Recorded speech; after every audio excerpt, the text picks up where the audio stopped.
Ladies and gentlemen, I hope all of you had a great weekend. I want to welcome all of you to the Hungary Grand Prix that took place in Budapest. Let me talk about just a short brief talking about the city of Budapest. It is a beautiful city. It is on my bucket list. I feel in my eyes it's a really, really underrated city that, it's not like a very number one go-to spot. The number one go-to spots for many, many foreigners, many, many tourists is always like a few cities, resorts in Mexico, Colombia, Brasilia, and then in Europe it's always like, Paris, uh, España is always Barcelona, Madrid. Then I know in London, uh, there's a lot of cities I've for sure have missed a lot. But I know Budapest is not a city that's widely known. Of course, people know about Hungary. Of course, people know about its beauty. But like I feel like it's not like always the top priority for a lot. So I would love to visit Budapest one day. It's a beautiful, beautiful city. So let's see where God takes me, and hopefully one day He gives me the opportunity to visit the beautiful city of Budapest, which is in Hungary. Now let's talk about the weekend from the free practices to the qualifyings to the race. I'm gonna strictly talk about the race, but I will just talk a little bit about the qualifyings. One word, one word that I want to say this whole weekend: absolute disaster. Absolute disaster. Like there's nothing else that I could say anymore. I think at this point I'm just lost for expectations. Like I don't have any. Of course, I will always watch Ferrari. Of course, I will watch every race just for the love of the sport, just for the love of Ferrari. Even though we struggle really badly and we're terrible this year, this is the truth. We will not lie to ourselves. We are absolute terrible. We're terrible. Like there's nothing else we can say. Our pilots, they're getting, they're struggling really badly, and then our worst aspect of our team is our staff. Talking about from pit stops to engineers and mechanics. I mean, it's not as bad, but when it comes to like even pit stops, I'll get into it in a bit. But our number one issue to begin with is the strategist. They need to be changed at all costs. And then also just the people who direct the race and who make the strategies, who make the game plans. They need to be checked up, and they need to like if it's the case, we need to just fire them because enough is enough, and we need some change, and we're just doing very, very terrible. So let me talk about the results real quick. So it was P7 for Charles Leclerc and P8 for Carlos Sainz. So extremely, extremely mediocre. This result is like on for a team like Ferrari.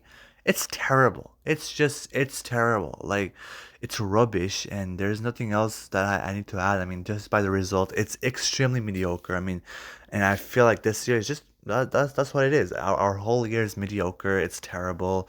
Everything's going wrong. We've had maybe like one or two good races, and then that's it. In these two races, I saw some good promise. I saw some good future, and then we're back to square one once again in the following weekend. And I don't know what it is with us. I do not know what's the curse. Is it a curse? Is it like a mentality issue? But we're not strongly like we don't have a strong mentality. We're not built strongly. We don't have an elite mentality this year, and the last year we were so close. So last year is a big exception. It was just I can't even explain the feeling. I'm not gonna get into it. into details about last year, but this year it's just gone to flames. It's just a whole burning process. We don't have any expectations anymore, and Ferrari fans are just laid back and just not expecting anything. And now all of our focus should be for next year. But I will talk a little bit about this Hungarian Grand Prix that we went into, and look at the good side and the bad side. Now, I'll start with the bad side. The car was really, really slow. There was just no pace in that car. And then Charles Leclerc did make a mistake. I mean, talking about the pit stop that I talked about earlier, we made a 9 second pit stop. That is really at this level extremely unacceptable. That's why I talk about pit stop. I mean, usually I think it's not fair because so far this season we have had the fastest pit stops, and in the first even in the first three races we've had the fastest pit stops between all the teams, and DHL fastest pit stops, and we have gotten that. So it's unfair that just because of one race mistake, a whole pit crew just gets blamed for. Of course, that was really terrible. 9 seconds is a lot. It's a lot. It's like it's really big numbers and a big waste. But the speeding in the pit lane, the 5 second penalty that Charles Leclerc got, that was all on him.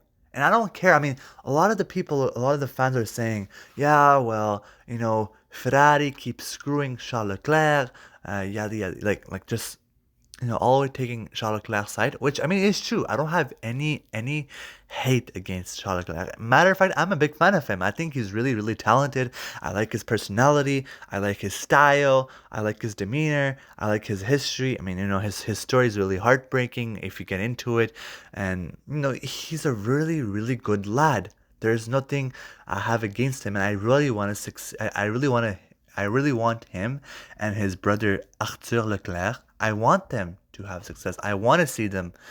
But where the mistakes are done, which I feel like this year Charles Leclerc has made a lot of personal mistakes, those need to be held accountable for. Those need to be looked at and see, like, you know what, these mistakes are Charles Leclerc's mistake.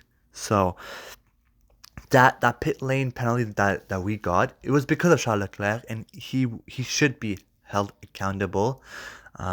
So I just want to clear that out because I feel like in the comments a lot of people are saying, oh, it's Ferrari, it's Ferrari. I mean, because like we're just in a tough situation right now where it's true, our team is really bad. Ferrari has fallen off really badly. So everything is really easy to blame the team. But where the mistake is, it should be highlighted, and that mistake was to Charles Leclerc, 100%. And then the pit stop, that was all Ferraris. So that 100%, we should also blame the team. So, yeah, really mediocre, really terrible race. There's nothing else to say. And then on the good side, I feel like, at least we were not like bottom. We're not like, bottom 10. So that could be, I suppose, that's really good. And then on the other hand, also another point I would like to raise as well is is at least, we finished the race. That was really a big issue in the beginning of the races in Bahrain, and I think also in Saudi Arabia, where Charles Leclerc and Carlos Sainz had to both pull off, and they could not finish the race, and that was really a big issue for the first few races. So at least we have a really reliable car to finishing the races, and we can finish in a top 5, top now 8. So at least we can finish the race strongly. But we're not the elite team that we once were, so that's a big issue. We need improvement.